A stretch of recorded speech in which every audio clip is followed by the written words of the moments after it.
Hey everybody and welcome back. Today I'm going to be showing you how I built these very customizable stars. As you can see, there's lots of different options here. They all boil down to the same style of build. I'd like to see your spin on it, what you can come up with to kind of make them your own. And also let me know which one of these is your favorite. I'm going to a craft show here shortly and let's see which one the best seller was.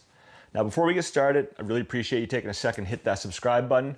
Give me a like. It really helps out a small channel like mine. And I'll leave a link in the description of some of the stuff I use, like these lights and some different glues and stuff like that if you're interested. All right, let's get to the build.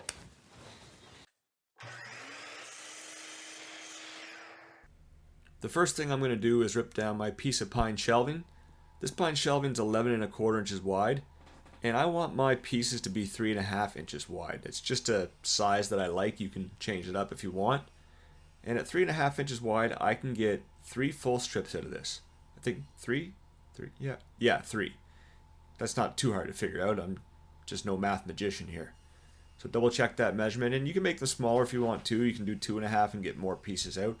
Like I said, 3.5 inches is just what I like the looks of. And I'm going to be batching these out for an upcoming craft show, so I'm going to be ripping down a lot of these pieces. Next, I'm going to head over to my miter station. And on these stars, you only need 2 angles, a 36-degree angle and a 54-degree angle. I'm going to start by setting the saw to 36 degrees. That'll be my first cut. The first step, you need to cut the end of the board to 36 degrees. So go ahead and just cut that as close as you can so you don't waste too much wood. I'm going to measure from the longest point of the cut I just made and make a mark at 11 3/8 inches on the board.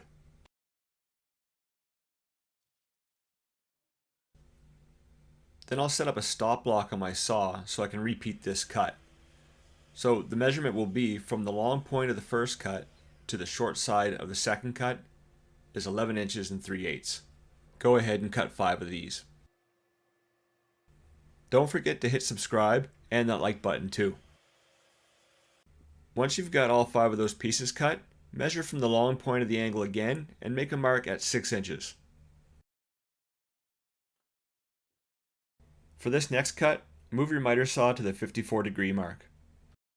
I then set up another stop block, so the long point of my angle is going to be on the back side against my fence, and the back side of my 54-degree cut is going to be at the 6-inch mark.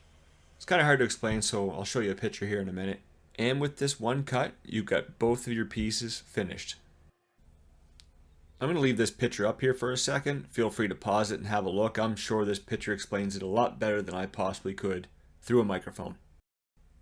And each time I make my first one of these for the season, I like to just dry fit it and have a look and make sure that that point actually looks like it's standing up nice and straight. For my light strip, I'm going to be making a small, shallow groove all the way around the inside of the pieces. For this, I'm going to be using a 5/16 straight bit. I've used these LED strips in the past, and I've done dados that were 1/4 inch and 3/8, but I've come to really like the 5/16 groove. It's a nice snug fit for these LED strips, and it just keeps everything in there nice and tight.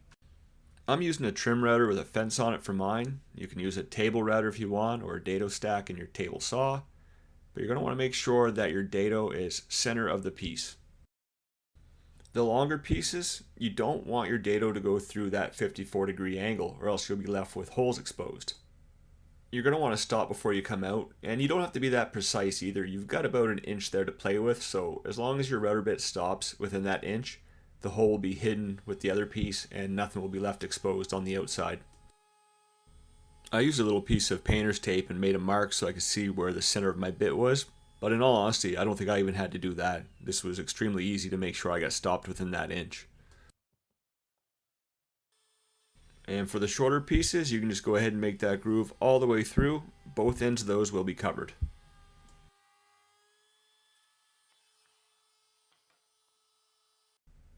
Before I assemble everything, I'm going to give it a quick sand. And for this, I'm only going to use 150 grit. I find at the craft shows, people really do like the rustic look. And that's a bonus for me because that means less sanding. Or maybe I just convinced myself that people like that so that I don't have to sand so much. For assembly, I'm going to set myself up with a straight edge. It just makes it a lot easier to press against and get a nice tight seal with your nailer. And here I'm just going to use 1-inch nails and some wood glue. The 1-inch nails I just find run less of a risk of sticking through.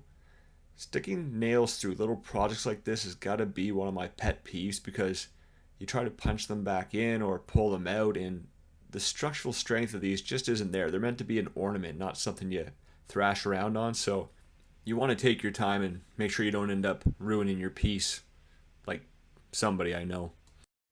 Sometimes those nails are just longer than my patience. Another great option for assembly, especially when you're getting towards the end and you're running out of room for your gun, is CA glue.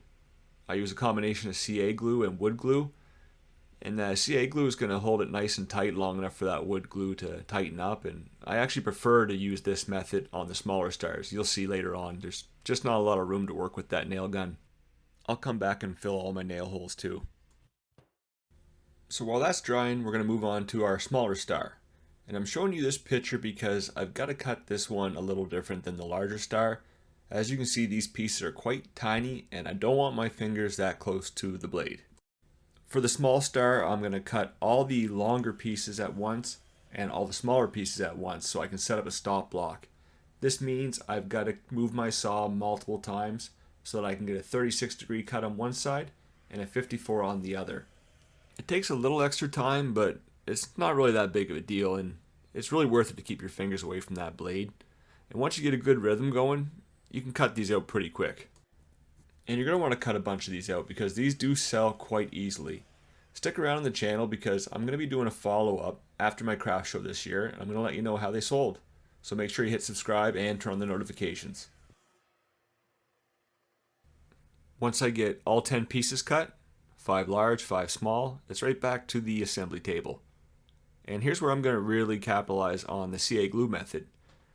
These pieces are just so small, I just find it way easier to put some wood glue on, but save the edges for the CA glue. All you have to do then is hold everything together for 10 to 15 seconds, and as long as you're gentle moving the rest around, it's going to hold everything nice and tight until the wood glue takes over. And since I'm going to be drilling a hole through this and the larger one, I'm going to let these dry overnight just to make sure they're as strong as possible. The last thing I want is to start drilling and break apart a joint. And to drill the holes, I'm going to make myself a little jig out of leftover scraps from the project. It's just going to help everything stay nice and aligned and make sure that the holes are centered to one another. I'm going to make 2 short pieces with a 36-degree cut on each end. Then I need to make a very small center piece that's going to have 54-degree angles on each side that meet at a very point. This small piece is going to serve as a nice flat spot in the center of your jig so that you can mark it out and make a pilot hole for your drill bits. So go ahead and mark center on that small piece you just cut. Then glue the small piece to the center of the other 2 pieces with a 36-degree angle.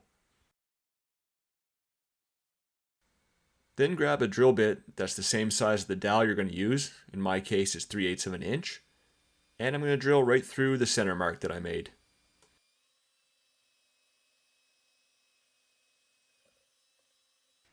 Once the jig's all dry, I can use that to drill out the holes in my stars. And I'm going to get the hole started, but I'm not going to go all the way through. I'm actually going to use a second scrap piece on the back side of the star to prevent any blowout. Then I'll just use the same method on the smaller star, and both my holes should be perfectly aligned. On the larger star, since I'm going to have the cord for the LED lights going through this hole with the dowel as well, I'm going to take a small chisel and just notch it out a bit. Now I'm going to stain everything before the final assembly. And usually I try to stay away from an area that I'm going to use glue in, such as these dados. But these LED light strips have a pretty good adhesive on the back, and the groove that I made is so narrow and tight that I'm not worried about it not sticking at all. Which is great because there's some really tight corners on here that would make it hard to keep the stain out of where you don't want it. Especially on the little star. Those corners were so small and tight that I just had stain running everywhere. It felt like it was my first time staining anything. But I just kept a rag handy and wiped off any drips that I found. I actually would set this down and come back every few minutes, rotating it and wipe off anything that was starting to drip out. It turned out pretty good.